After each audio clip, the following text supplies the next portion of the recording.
ಅವಕಾಶಕ್ಕಾಗಿ ಧನ್ಯವಾದಗಳು. ಸೋಮಶೇಖರ್, ನೀವು ಮಾತಾಡ್ತೀರಿ.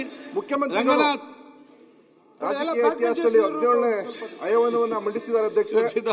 ಶ್ರೀನಿವಾಸ್, ಮಾನ್ಯ ಸಿದ್ದರಾಮಯ್ಯವರು ಘನತೆ ವ್ಯಕ್ತ ಮುಖ್ಯಮಂತ್ರಿಗಳು ಅವರಿಗೆ ಅಭಿನಂದನೆ ಸಲ್ಲಿಸಿದ ಅಧ್ಯಕ್ಷ. ನೀವು ಮಾತಾಡಬೇಡಿ. ಮಾನ್ಯ ಅಧ್ಯಕ್ಷ, ಬಹುತೇಕ ಎಲ್ಲರೂ ಹೇಳಿದ್ದಾರೆ ಇದನ್ನೇ.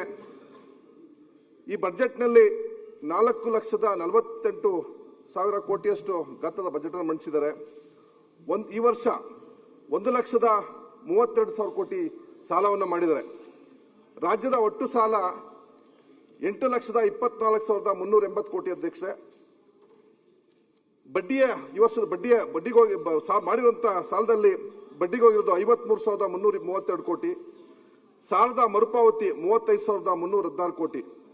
ಒಟ್ಟು ಬಜೆಟ್ನಲ್ಲಿ 88,648 ಕೋಟಿ ಇವತ್ತು ವಾಪಸ್ ಕಟ್ಟಬೇಕಾಗಿದ್ದ ಸಾಲಕ್ಕೆ ಹೋಗ್ತಾ ಇದೆ.